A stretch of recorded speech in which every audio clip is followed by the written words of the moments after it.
veiculação e o baixo custo publicitário não deixam dúvidas de que o rádio é a melhor opção. Para vencer a concorrência, mostre-se. Propague suas ideias pelas ondas sonoras. Anuncie no rádio. Uma campanha da Mais FM. Tá na Mais. Tá bom demais. Bom dia! Bom dia! Bom dia!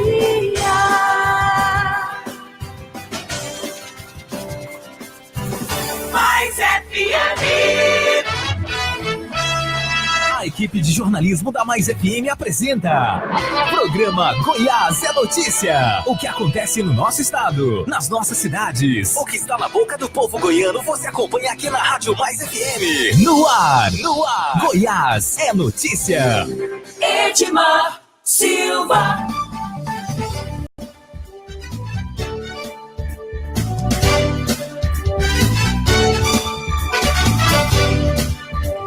Pois é, estamos começando mais um Goiás é Notícia. A gente começa nessa quinta-feira acertando o nome, né? A gente tá vibrando aqui. Mas é porque eu já errei hoje. Hoje? Já errei. A Ludmila me corrigiu aqui. É isso aí, bom dia para todos. Nós estamos começando aqui na Mais FM, nos estúdios no alto do Jardim Arco Verde. Mais um programa Goiás é Notícia, trazendo para você as principais informações do dia, tudo o que acontece no Brasil, em Goiás, naturalmente, e aqui na nossa cidade, porque aqui também é Goiás. Seu Henrique Bragantino, o que nós temos aí para hoje? Muito bom dia. É alegria mais uma semana estar aqui com os amigos, com nossos ouvintes aí, com a nossa transmissão ao vivo no Facebook. Bom dia, Antônio Gomide. Bom dia, Morgantini, bom dia, Edmar, bom dia, ouvintes da nossa Rádio Mais FM. Quinta-feira muito boa para nós podermos aí colocarmos em dia os assuntos do estado e da nossa cidade. Para efeito de registro, Edmar Silva, não foi um bom dia dos mais animados, eu percebo. A gente tem pode ter ontem... Por quê? Ontem aconteceu um pequeno deslize da Rubra. A Rubra estreou ontem. A Rubra estreou ontem com um clássico. Um clássico local, né? Com transmissão ao vivo da Mais FM. E o resultado parece que não foi a contenta, Antônio Gomide? Não foi dos mais agradáveis. Eu gostaria de perguntar o seguinte: o senhor, Morgantini, torce para quem? Essa é a pergunta. Se a gente quer entrar no assunto, é bom que a gente se intere da pessoa para a gente poder conversar profundamente sobre. Porque de repente a gente começa a conversar sobre a Rubra e o senhor vem falar sobre, né, a Bósnia. Então é importante que a gente possa inteirar do contexto. Eu sou Ipiranga. Também já foi. Esse é o melhor jeito de responder. Eu tenho um amigo que torce pro Goiânia e falou assim: eu torço pro Goiânia acabar. Porque eu vou sacanear todo mundo, falar mal. Você torce pra quê? Eu torço pro Goiânia, o time acabou. Pronto. Aí não tem problema, entendeu? Então eu sou Ipiranga, eu tenho essa autoridade moral de tem essa saudade dos torcedores. Davi Esteves com o Ipiranga, né? Mas o Ipiranga era realmente o clube do qual a gente torcia. Primeiro porque sempre morei no Jundiaí, então era o gigante do Jundiaí, né? Primeira coisa. Segundo, né? Para todos que torciam pro Ipiranga, acabaram torcendo pra Rubra. Porque o confronto era Ipiranga e Anápolis, a outra era chata, e aí acabou quando terminou. Exatamente, então a chata sempre foi o que absorveu aí a grande maioria dos torcedores do Ipiranga. Muito bem, e hoje tem, continuando aqui na pauta do Campeonato Goiano, tivemos aí a vitória do Goiás, no cima da Aparecidense, e hoje tem o Anápolis, né? Contra o... hoje tem Galo Rio Verde, às 8h30 no Jonas Duarte. Muito bem. Então, começando a nossa pauta do Goiás é Notícia, vamos primeiro fazer uma atualização dos temas nacionais, Antônio Gomide, e atualizar primeiro o vídeo dessa novela mexicana, nessa novela triste, que se arrasta, que é a novela que envolve a Cristiane Brasil. Até o nome da deputada Cristiane Brasil, filha do Roberto, já parece nome de personagem de novela. Cristiane Brasil, mais uma vez, um novo revés do governo, uma nova derrota, que insiste agora já com uma questão de brio político, né, para tentar manter um tipo de autoridade, em manter a tentativa de nomear Cristiane Brasil como ministra do Trabalho. Mas até agora não conseguiu, e pelo famoso andar da carruagem do governo, não vai ser possível, né? Infelizmente o governo Temer entrou num beco sem saída, né? Mais uma vez, aquilo que poderia ser um mês tranquilo de articulação política do governo Temer, ele numa indicação infeliz, até porque o PTB, da qual faz parte a Cristiane Brasil e Roberto Jefferson, já faz parte desse grupo, desse time, né, que apoia o presidente Temer e que apoiou o presidente Temer, inclusive em relação às denúncias que ele impediu que chegasse até o Supremo Tribunal Federal através do Congresso. Então, nesse momento, insistir no nome da Cristiane Brasil para ser ministra é muito mais uma forma de demonstrar ao presidente Roberto Jefferson, que é o pai da Cristiane, dizer, olha, nós vamos até o final, né? Porque o Temer está com medo agora de tocar o nome da ministra e desagradar o pai dela.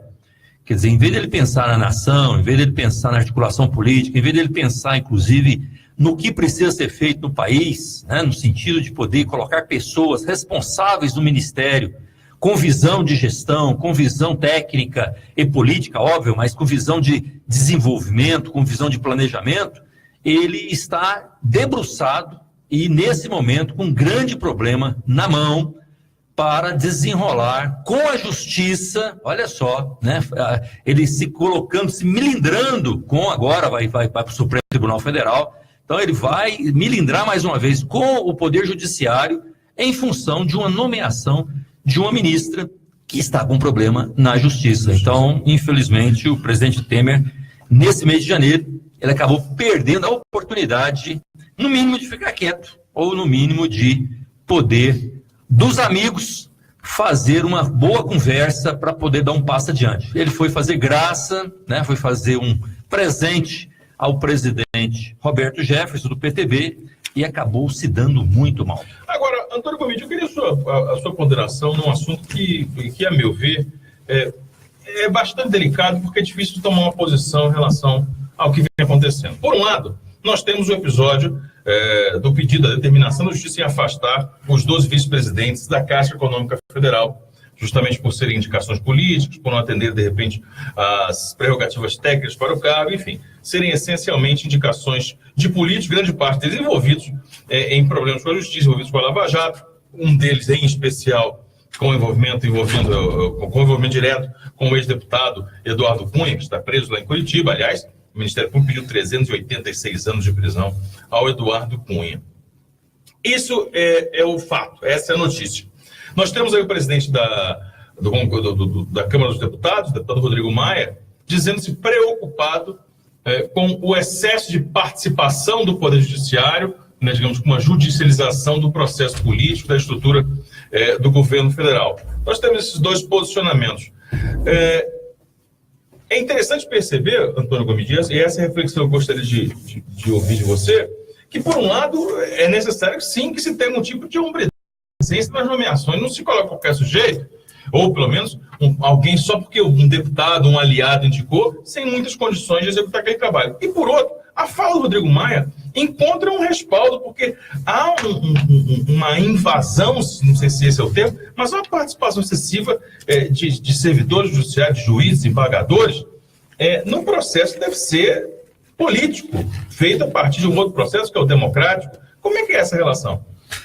Eu vejo que depois dessa questão da Lava Jato, a força que o juiz Sérgio Moro teve e a oportunidade de fazer o que ele fez, né, e passando por cima de todo mundo e desconhecendo, inclusive, aquilo que normalmente se fazia através do Supremo Tribunal Federal, respeitando as decisões, inclusive, da Corte Maior em relação ao Judiciário, e isso, obviamente, todo mundo, e aí você vê os desembargadores opinando sobre aquilo que deve ser feito na política, aquilo que deve ser feito na eleição, ou seja, abriu-se uma grande porta, né, onde essa judicialização está acontecendo e, obviamente, isso não é benéfico ao processo que nós achamos que é um processo democrático, quando a população pode realmente opinar.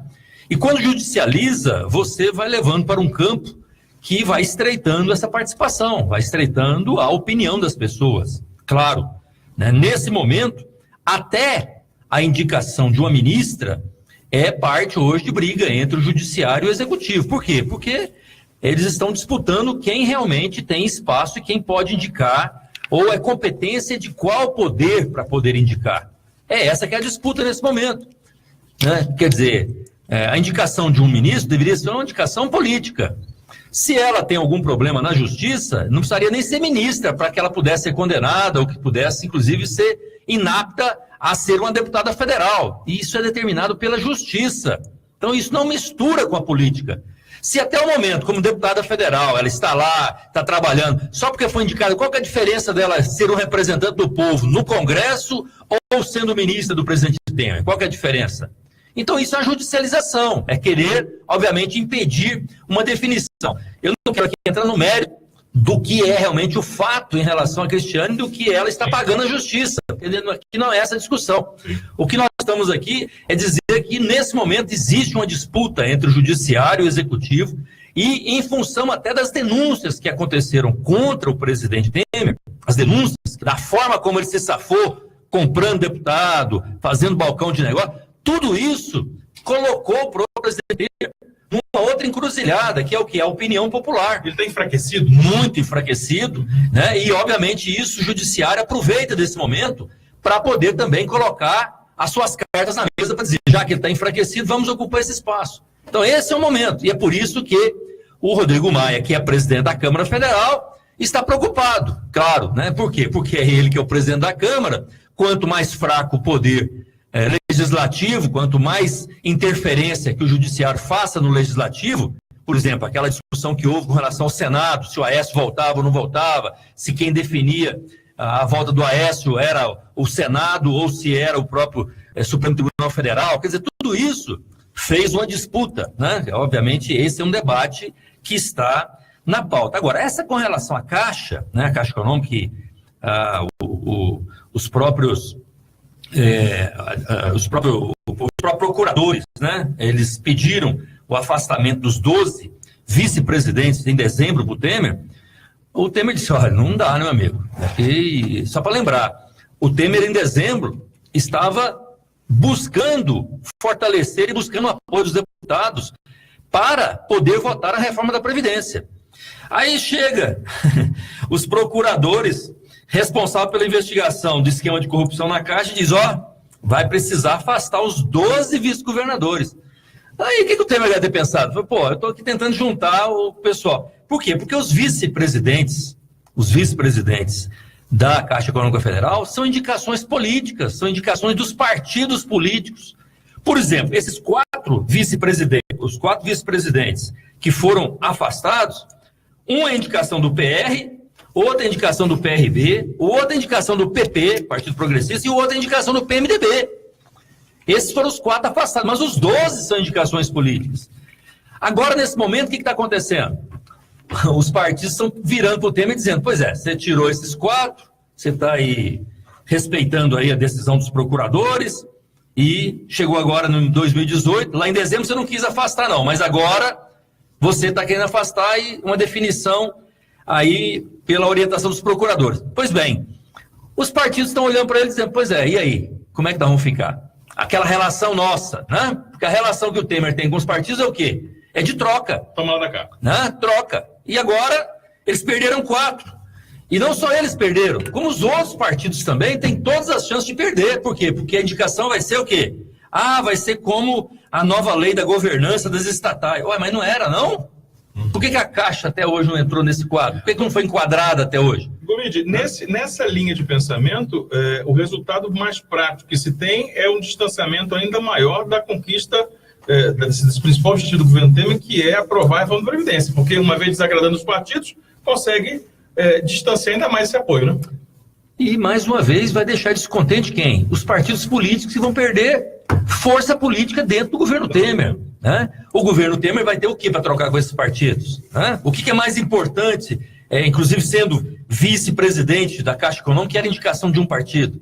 Agora, é um absurdo, né? É um absurdo você imaginar que esses partidos, né, que estão, quer dizer, o que é dentro de uma estatal, dentro de uma... Né? Aí podia dizer, mas e a Petrobras, Antônio? Pois é, os grandes diretores da Petrobras, que nós tivemos aí, que foram apurados, com as delações que houveram, e que roubaram, e que devolveram não sei quantos milhões e milhões de reais para poder sair da cadeia, e fizeram aquelas delações, cada um da sua forma, mas os diretores que foram pegos com a mão na botija na Petrobras, todos esses diretores são diretores de carreira. Né? É importante dizer isso, né? Não são colocados, o fulano é cabo eleitoral lá do partido A, então ele vai para lá ser... Não, eles são diretores, são funcionários efetivos. Só que aí o próprio partido vai lá e faz a indicação daquele diretor. Assim também na Caixa. Esses 4 vice-presidentes que foram afastados agora, eles não são indicados lá pelo comitê eleitoral do PR ou do PRB, não, ou do PMDB, não. Eles são diretores já efetivos, são funcionários efetivos de carreira, só que são cooptados. E eles, obviamente, aceitam, né, dessa cooptação fazer aquele... como o menino, o diretor, o vice-presidente aqui da Caixa Econômica disse, não, eu ideologicamente estou junto ao PRB. Ideologicamente, meu amigo, PRB, ideologicamente, a quê? Significa, né? O quê, né? Agora, é importante que o nosso ouvinte aqui da Mais FM, ele possa entender. Esses 4 vice-presidentes que foram afastados é em função de desvio de fundo de pensão, né, de bancos públicos, né? Liberação de FGTS em troca de propina, né? E fraudes na liberação de crédito na Caixa também em troca de propina. Então, quer dizer, são situações onde esses servidores estavam sendo usados, né? Usados.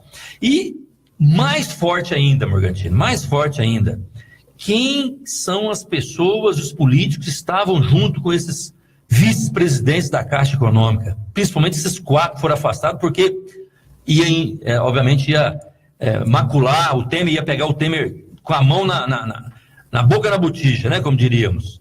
Eduardo Cunha, Henrique Alves, Gedel Vieira, Moreira Franco e nada mais, nada menos quem? Michel Temer.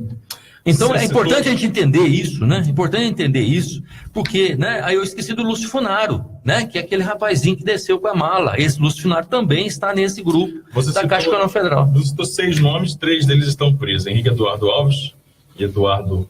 E 4 presos. Cunha, Gedel Lúcio Funaro, e o Lúcio Funaro. 4 presos. 4 presos, né? O outro Moreira Franco está do lado lá do Moreira Franco, inclusive foi citado dos 4 agora que foi feito o depoimento, ele falou, não, Moreira Franco, pois é o que está do lado do Temer, né? E o próprio Temer. E o próprio Michel Temer. Nós falamos aqui sobre o Eduardo Cunha, Eduardo Cunha, com um pedido de prisão de 386 anos pelo Ministério Público, e o que me sempre chama a atenção quando eu falo sobre esse nome, Antônio Gomes, é que até o dia do impeachment, até o dia da votação do impeachment do presidente Dilma, ninguém sabia, né? O judiciário parece que não tinha conhecimento de quem era. No dia seguinte ao impeachment, que passou o processo do impeachment, o editorial do jornal o Globo, em tom de denúncia, disse que era impossível para a democracia brasileira ter um presidente do parlamento como Eduardo Cunha e que ele precisava ser afastado imediatamente. O STF só descobriu, inclusive chamou no despacho delinquente, só descobriu que ele era delinquente no dia seguinte ao processo do impeachment. Até enquanto ele servia para aquela função, ninguém descobriu que Eduardo Cunha era um sujeito com pena de 380 anos. Essa é a história que nossos filhos, nossos netos vão ver no livro daqui a uns anos à frente. Tá? Essa história ela precisa ser replicada agora. Como nós temos hoje redes sociais, temos oportunidade, redes comunitárias, né, para podermos falar e conversar. Quem está nos ouvindo, basta debruçar, entrar e ver as provas, como foi. Né? A solicitação, inclusive, da Procuradoria, que ficou 6 meses, né, com a solicitação para afastamento do Eduardo Cunha e que sequer ele foi dado a oportunidade, né, do Teori Zavascki, que depois faleceu, mas naquela oportunidade era ele o responsável por afastar Eduardo Cunha e ele não o fez. É importante que faça esse registro, né? E que o ouvinte aí que está falando, será que é isso mesmo? Vá atrás das informações. Eu não falei de um dia para o outro, mas foi literalmente de uma semana para outra. Numa semana foi o impeachment, na outra semana pediram o afastamento dele. Na semana seguinte, ele começou com a sua derrocada. Antônio Gomes, antes de a gente ir para o intervalo, rapidinho, só para a gente fechar esse assunto em relação a essa influência, essa ingerência do judiciário. Você acredita que somente através de uma eleição, de um processo eleitoral democrático, como essa que nós esperamos ter em outubro desse ano, é que é possível dar uma arrefecida, é possível que o judiciário recue dessa tentativa de governar o Brasil, quer dizer, uma eleição com uma escolha democrática de um representante, de um novo presidente, é possível que dê legitimidade e aí dê um alto lá para esses juízes e embargadores que estão tentando aí cada vez mais reger o poder executivo brasileiro?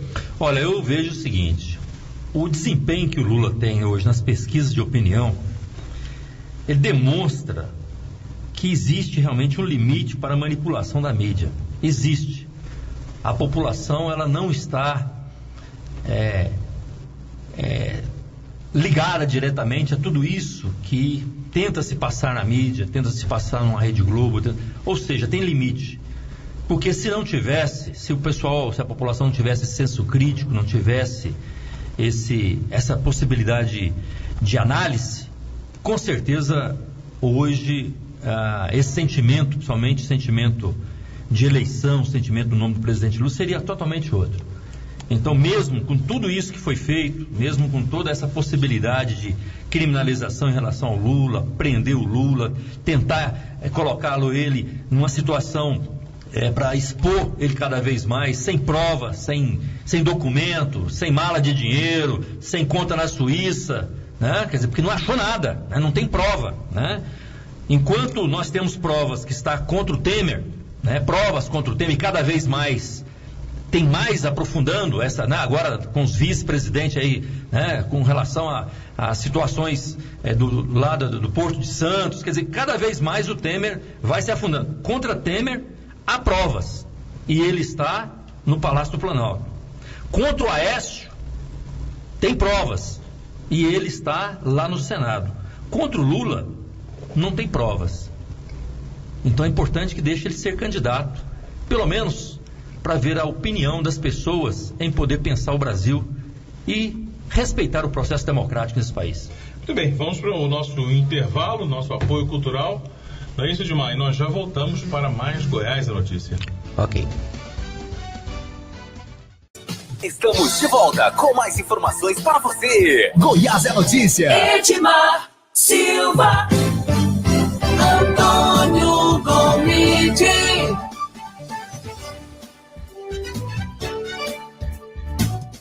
Ok, nós estamos de volta para mais um bloco do programa Goiás é Notícia, trazendo para você as principais informações do dia.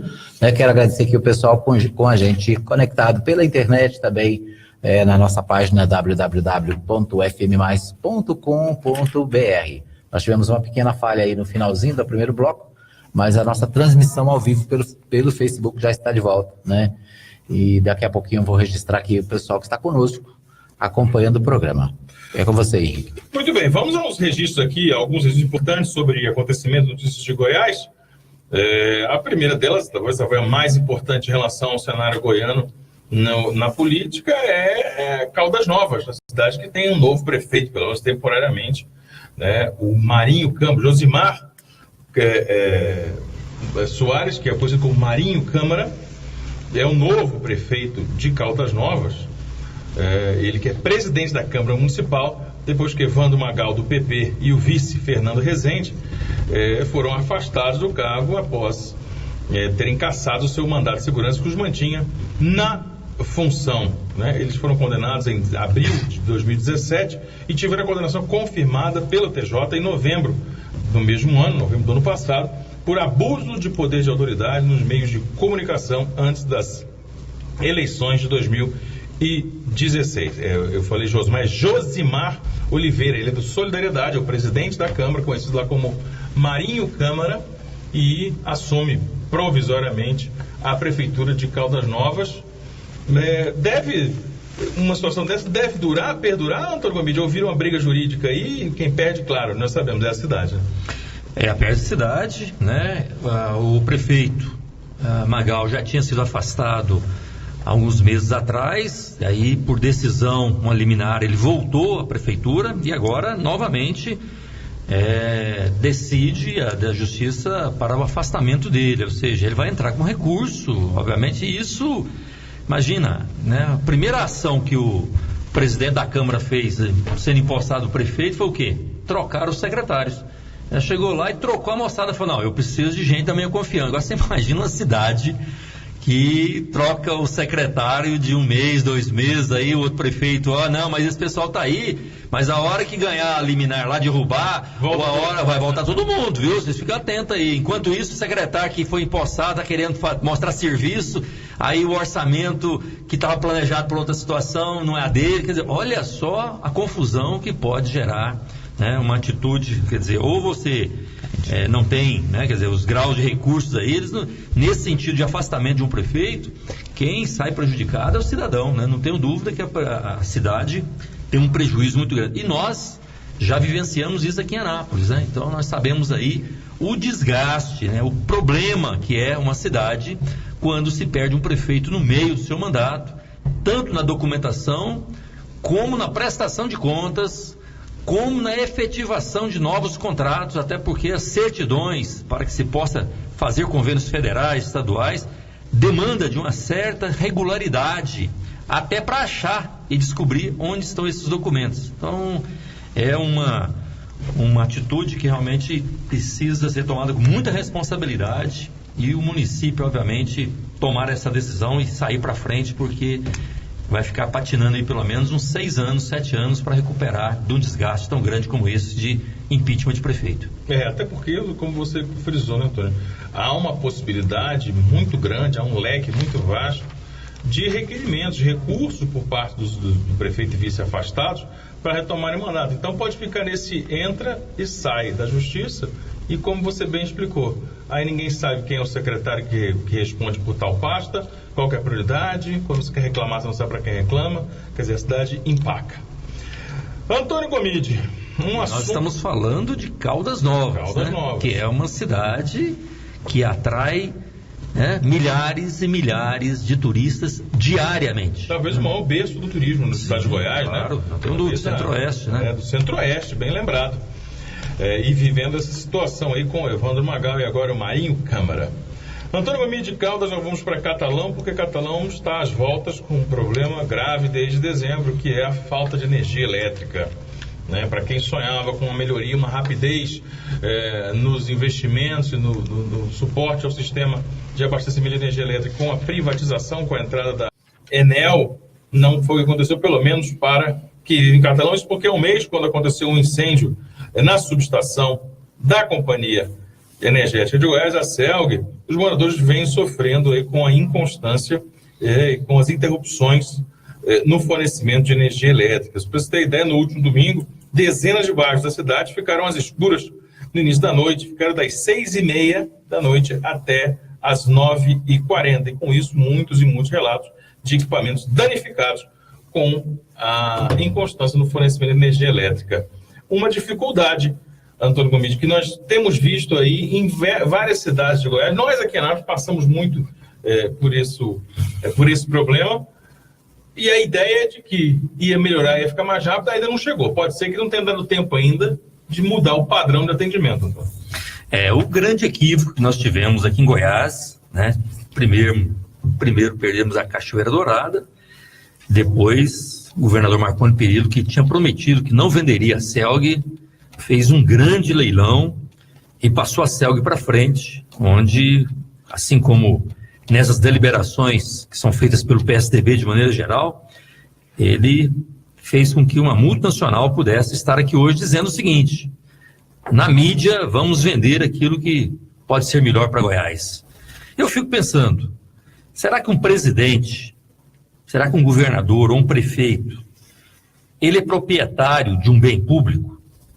Ou será que ele é apenas o gestor?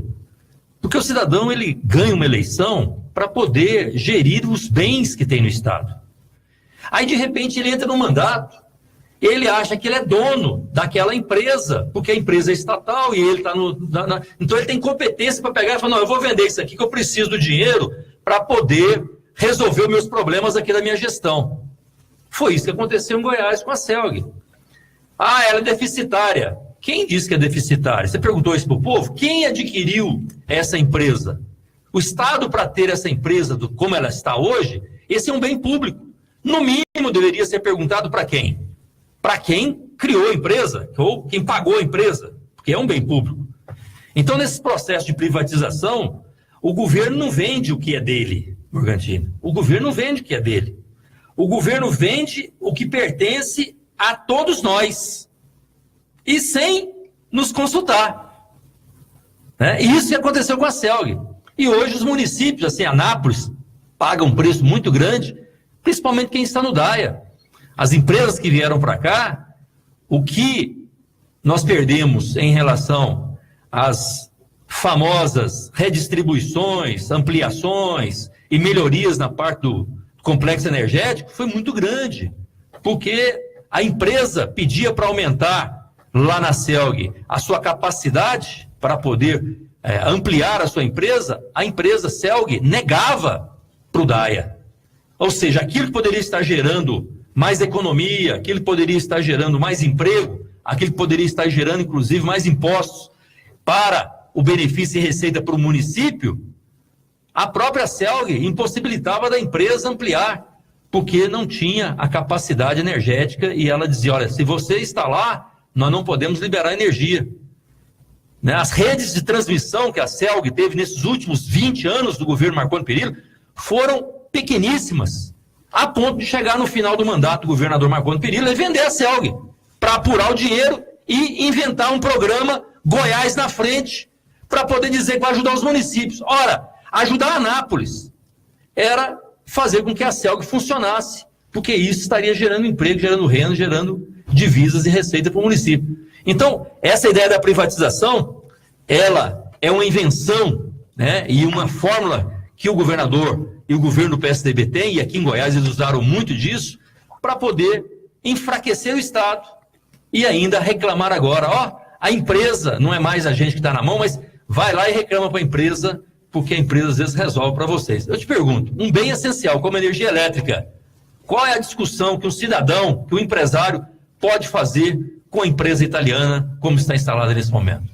Lembrando que para privatizar a CELG, num valor de pouco mais de 900 milhões líquidos foi o que recebeu o governo de Goiás, o governo de Goiás teve que contrair uma dívida de mais de 2 bilhões de reais, né, que é o montante da dívida que a CELG tinha junto com tributos federais, não poderia ser vendida com esse passivo, teve que assumir o passivo para fazer essa venda, ou seja, para pegar quase 1 bi, contra isso uma dívida de 2 bi. E o grande saldo disso até agora, nós temos visto que ainda não houve uma melhora sensível às pessoas, à população, na qualidade do fornecimento de energia elétrica, mas o grande dobramento dessa privatização foi o que você falou, Goiás na frente, né, Antônio Gomes? Mas vamos falar aqui sobre uma nota do Jornal Popular de hoje, dando crédito aqui à coluna Giro, que envolve a ex-secretária de Fazenda, Ana Carla Abrão. Ela concedeu uma entrevista ao Jornal do Estado de São Paulo, em que ela faz uma série de considerações a respeito do papel do Estado, como ela enxerga, enfim, a participação no aspecto econômico do poder público em diversas esferas, mas uma fala chama bastante atenção, Antônio Gomes, e é de que ela diz que os números das contas do poder público, das contas públicas, por falta de gestão, por falta de eficiência, os números são mascarados. Vou reproduzir aqui a nota. Ana Carla Abrão citou sua experiência em Goiás sobre como os números da folha salarial dos servidores, inclusive do Poder Judiciário e dos tribunais de contas do Estado e do município, são mascarados. Segundo Ana Carla Abrão, os números ultrapassam o teto de 60% da arrecadação, mas driblam a lei de responsabilidade fiscal com o pagamento do que ela chamou de penduricalhos, ou seja, os auxílios. Aí diz ela aqui, para completar, Antônio Gomes, isso entrava como despesa de custeio e não de pessoal, e tiveram um aval e incentivo por parte dos tribunais de contas para escamotear a realidade. Uma fala dura da Ana Carla Abrão, lá no Jornal do Estado de São Paulo, dizer que os números aqui em Goiás dos pagamentos são mascarados. Pois é, ela que esteve no governo Marconi Perillo, no primeiro ano do governo Marconi Perillo, em 2015, e logo que ela implantou o sistema no sentido de poder fazer essa eficiência, como ela diz, né? E agora, em 2018, ela vem dar uma entrevista na Folha de São Paulo. Em 2015, à medida que ela estava aqui em Goiás e trabalhando como secretária do governador Marconi, talvez esse depoimento dela, essa declaração, fizesse um efeito maior. Até porque a sociedade poderia estar ajudando ela a fazer o que ela diz que é falta de gestão e eficiência dentro do governo Marconi, Porque as folhas do judiciário, e aí é que ela está acusando, folha do judiciário e dos tribunais de contas, é que fazem mascarar o processo, inclusive, da lei de responsabilidade fiscal. Quem está dizendo isso é a secretária de Fazenda, né, a ex-secretária de Fazenda do governador Marconi Perillo.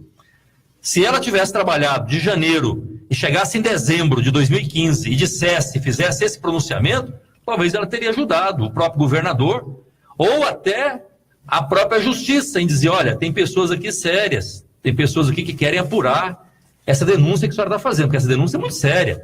Ela está dizendo que o governador Marconi Perillo mascarou a lei de responsabilidade fiscal em função de não apertar ou fazer vista grossa às folhas do judiciário e do Tribunal de Contas. É isso que ela está dizendo. Sim. Agora, isso não é novo, né, Morgantini? Se nós analisarmos a forma como esses governos, principalmente o governo alinhado com o PSDB, e agora o governo Temer também faz isso, não é coincidência, né, que, por exemplo, também em nível federal, essa política econômica, né, aquilo que é determinado pela política econômica, é que define as regras dentro do Estado. Aqui em Goiás foi assim, né, e ela, como ex-secretária da Fazenda, fez assim, né, a ferro e fogo, né, quem pagou o preço muito alto foram os servidores, quem pagou o preço muito alto foi a educação, quem incentivou as OS na educação foi exatamente essa política econômica, e ela é uma política econômica copiada, né, do governo Temer, do governo maior, que antes era do Fernando Henrique Cardoso, e que o governo Temer assumiu com o PSDB, que é o quê? A principal, quer dizer, o principal mentor hoje da política econômica do Temer, quem que é? É a pessoa que está ligada diretamente ao Centro de Capital Financeiro Internacional, que é o próprio Meirelles. Então são pessoas que têm a visão não para a população, não para as pessoas, mas têm a visão apenas de ajuste fiscal, têm a visão apenas de diminuir aquilo que o Estado pode oferecer ao cidadão. Então onde que eles mexem primeiro? Lá na saúde, diminui o dinheiro da saúde, diminui o dinheiro da educação, diminui os programas sociais, acaba com o programa Minha Casa Minha Vida, diminui o Bolsa Família, porque eles acham que tudo isso aí é segundo plano. O primeiro plano é mostrar eficiência fiscal, ou seja, vamos crescer o bolo, depois, à medida que eles estão participando do bolo, a gente não sabe como é que nós vamos dividir lá na frente, mas vamos crescer o bolo e deixar a periferia na periferia. É esse que é hoje a tônica econômica que o governo Marconi Perillo e o governo Temer, que é ligado ao PSDB, tem feito nesse país. Muito bem, hora de mais intervalo e voltamos para falar sobre a cidade de Anápolis, sobre acontecimentos envolvendo aí a gestão municipal. É isso aí, daqui a pouquinho então a gente volta com mais um bloco do programa Goiás é Notícia. Edmar Silva.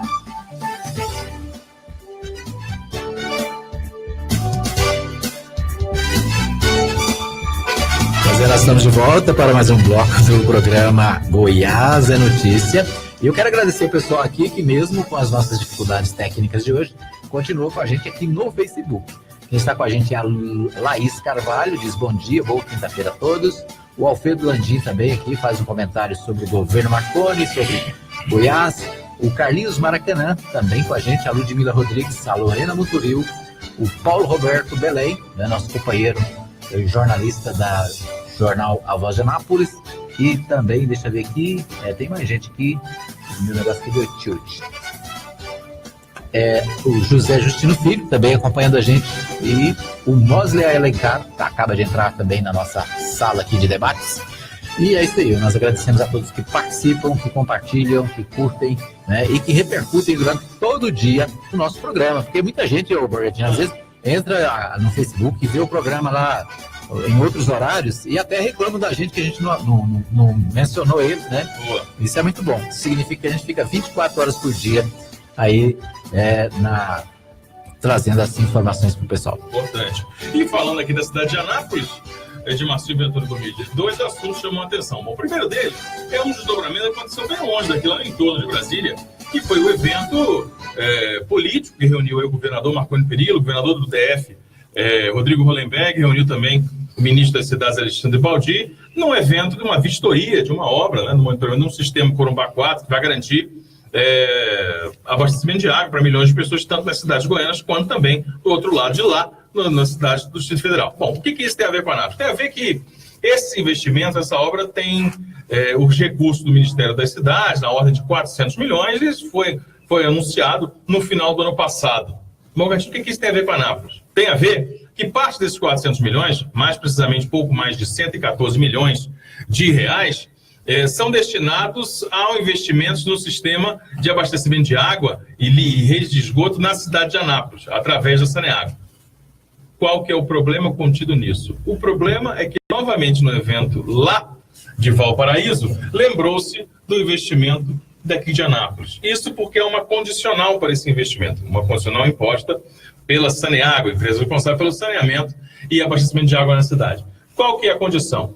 Esse dinheiro chega pela Saneago através de um financiamento, com 20 anos para ser pago. A Saneago topa, desde que ela consiga uma prorrogação no contrato com a cidade de Anápolis, que vence daqui a 4, daqui a 5 anos, para mais 20 anos. Ou seja, para receber os 114 milhões, o prefeito teria, ou tem, que assinar a prorrogação, a renovação do contrato com a Saneago para mais 20 anos para receber esses 114 milhões. Antônio Gomide, quero sua análise sobre esse fato e, novamente, parece que é muito fácil falar nessas cifras. O que me chama a atenção é que já não é a primeira vez que se fala em 100 milhões, em 50 milhões, em agora 114 milhões. E aí, quando chega em setembro, o sujeito dos bairros mais altos da cidade, principalmente, abre a torneira e a água não vem. Não sai nem R$1 desses 100 milhões. Qual que é a novidade desse novo capítulo dessa novela envolvendo aí Saneago e Anápolis? Primeiro, eu acho que é interessante que se o Ministério da Cidade tem esse dinheiro para disponibilizar a Saneago, obviamente Anápolis será beneficiado. E nós queremos esse recurso até porque é do Ministério das Cidades. Anápolis contribui nesse bolo, né, em relação a Goiás, o segundo maior PIB, então ele contribui com a nação e nada melhor que ter o retorno. Até aí, eu acho que está correto, bacana, né? Eu acho que é isso mesmo, nós precisamos buscar esse recurso, porque é direito da cidade de Anápolis ter esse recurso sendo devolvido em obras, e aí, no caso, o saneamento da água tratada. A outra parte, por que esse dinheiro não está vindo para a cidade de Anápolis, para o prefeito, para a prefeitura, e está vindo para a Saneago? Porque, obviamente, é a Saneago que é a concessão, é a empresa que... concessionária, né? Não, mas não é só de Anápolis, né? A Saneago, ela é empresa estatal. Ela é a empresa que hoje, em 85% dos municípios, é que fornece água tratada e tem, obviamente, a obrigação de fazer o esgoto sanitário. Então, ela tem uma concessão, o Estado tem uma empresa, por isso esse dinheiro vem para o Estado e vem para a empresa Saneago. Agora, daí entrar a questão política e chegar para Anápolis e dizer que só vai liberar o dinheiro se renovar a concessão aqui na cidade, aí, meu amigo, isso é caso de polícia. E o prefeito sabe disso. Ainda mais o prefeito que fez a campanha inteira falando que ia municipalizar a água, porque era esse o resultado, que a Saneago é isso, que a Saneago é aquilo, que ela ludibriou todo mundo. Quer dizer, quem mais falou da Saneago, chutando o pau da barraca a Saneago, foi o prefeito. Será que agora, com essa conversa do governador Marconi Perillo, ele vai simplesmente sentar na cadeira e falar, não, tá tudo bem e tal, esqueci do que eu falei e tal? Não é possível, né? Até porque, Morgantini, o que eu entendo é que o mandato do prefeito Roberto Naves, o novo, ele só vai até o ano 2020. E o contrato que o Adhemar Santillo assinou lá atrás, quando ele era prefeito, e que deu os 25 anos de concessão para o tratamento de água e esgoto para Saneago, aqui em Anápolis, ele vence em 2023. Então não tem nada que ligar uma coisa com a outra.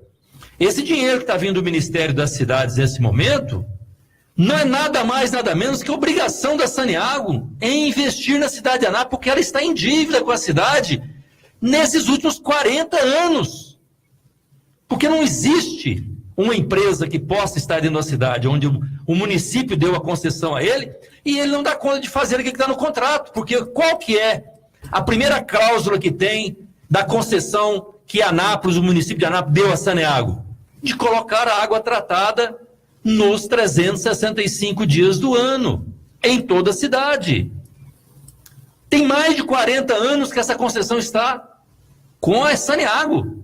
E ela, no mês de agosto, no mês de setembro, no mês de outubro, e nós aqui estamos falando de uma cidade onde alguns meses atrás estávamos faltando água nas nossas casas. Não estamos falando aqui de Mambaí, não estamos falando aqui de Itapirapuã, nós estamos falando aqui de Anápolis. Então, essa chantagem da qual só libera o recurso para Anápolis se renovar a concessão, essa resposta precisa ser dada pelo prefeito. Nós estamos falando aqui e nós estamos, inclusive, antecipando esse debate. Mas essa resposta precisa ser dada pelo prefeito. Precisa ter coragem para falar isso e precisa assumir a defesa da nossa cidade. Antônio Gomide, por falar em prefeito, para você ouvinte que tem lotes aí na cidade,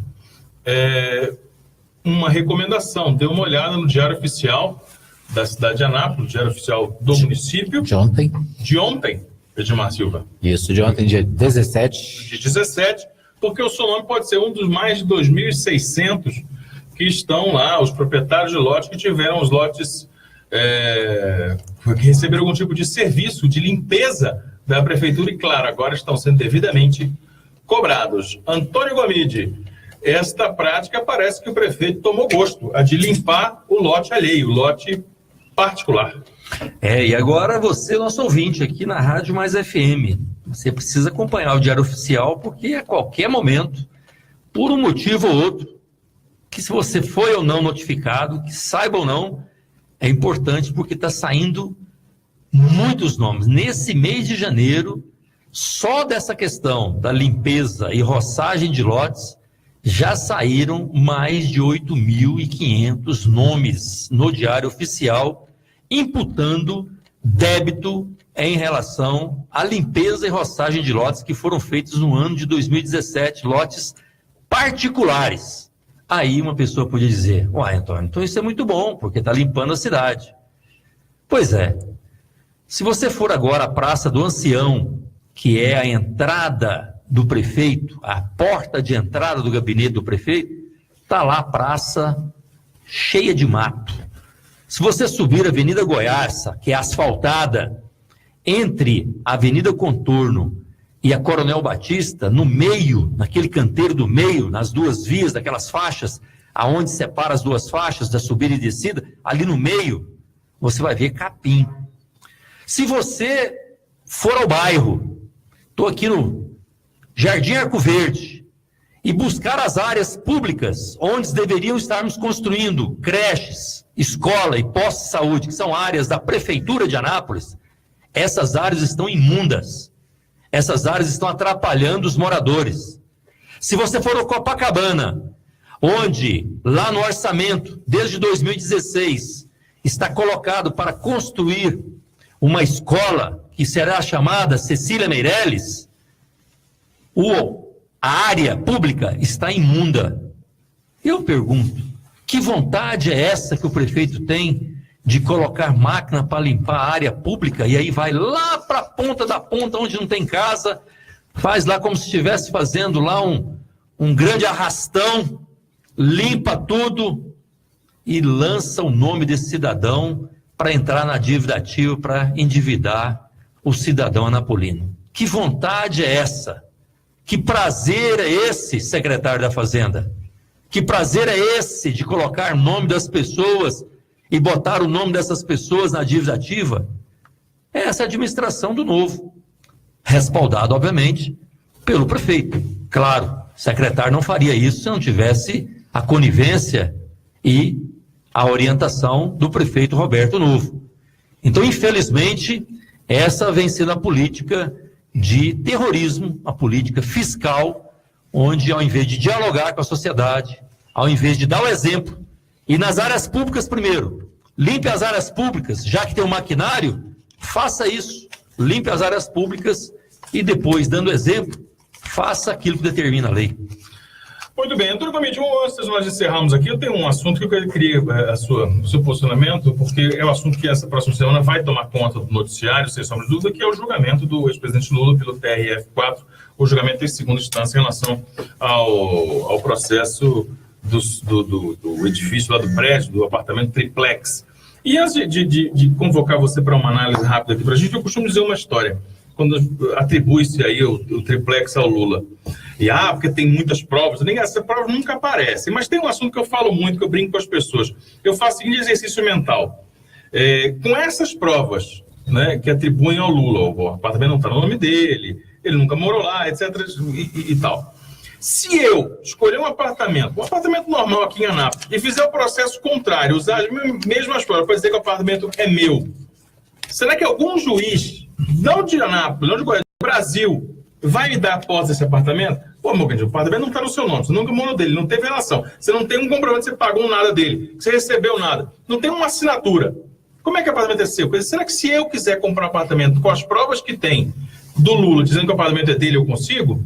Eu não vou conseguir resposta para isso. Mas semana que vem tem o julgamento do ex-presidente Lula, Antônio Gomide. Pois é, e obviamente isso aí tem um desdobramento político muito forte, né? Tem aí uma movimentação muito forte para o Rio Grande do Sul, né? Onde vai ser julgado.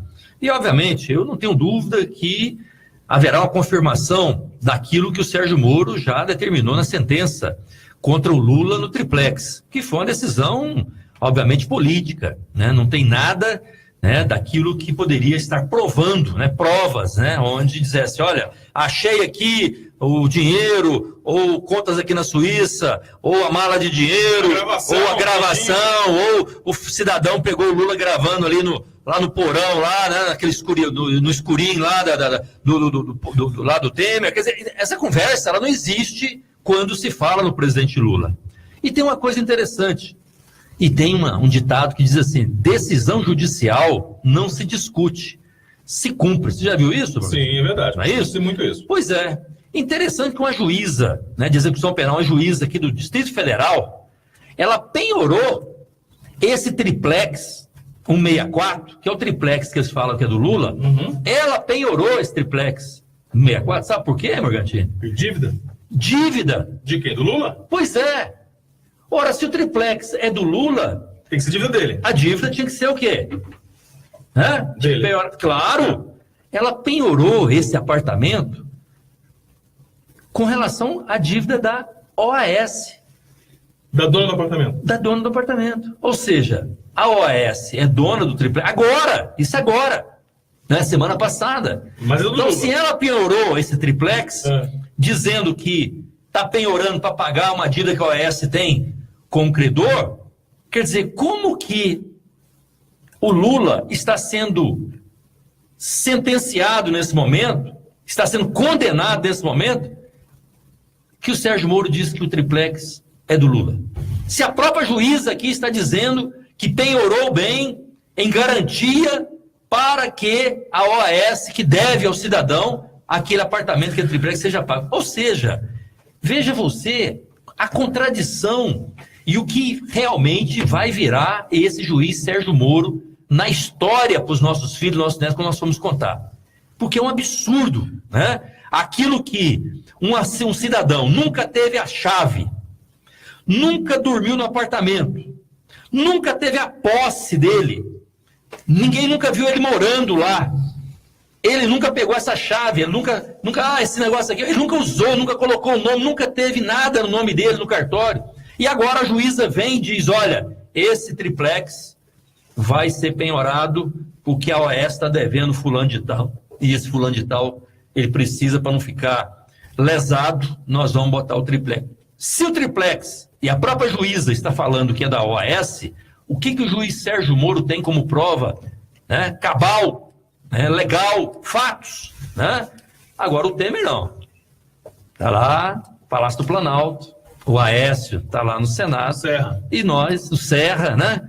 O Alckmin, né? Com o metrô dele lá em São Paulo, e o Lula está sendo condenado, sabe por quê?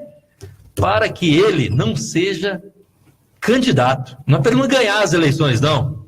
É para que ele não seja candidato, porque sendo candidato, a opinião pública hoje entende e, obviamente, quer devolver a normalidade democrática a esse país. Quer dizer, é como se eu tivesse uma dívida, mas penhorasse o carro do Edmar, dizendo que o carro é meu. Seu. Sendo que eu nunca entrei no carro, nunca andei no carro, nunca tive nada com o carro. Aliás, é isso. Aliás, é sorte sua. É. Sorte sua. Muito bem, chegamos ao fim de mais uma edição do Goiás Notícia. Temos aí a reflexão do dia que o Antônio Gomide traz para a gente nessa quinta-feira. Antônio Gomide. Vamos lá. Reflexão simples. Pegue a estrada da felicidade e siga a vida, meu amigo. Bom dia. Ok. Finalzinho. Valeu. Bom dia, Rico Merlingantini, bom dia, amanhã. Gomide, bom dia, nossos ouvintes. Agradecimento especial aqui a todos que nos acompanharam no Facebook nessa transmissão de hoje. E também eu quero abraçar aqui o meu amigo Carlos Santos, ele que é o diretor e coordenador da equipe Futebol Campeão, né? Lembrando que hoje tem Anápolis em Rio Verde e a Mais FM, em parceria com a Web Rádio Futebol Campeão, traz para você todas as emoções do Galo e do Rio Verde, lá no Jones Duarte, a partir das 8 da noite. É isso aí, um abraço para todos e até amanhã, se Deus quiser, com mais um programa. Amanhã, sim, a Voz de Anápolis, né, trazendo as principais notícias da cidade. Um abraço e até lá.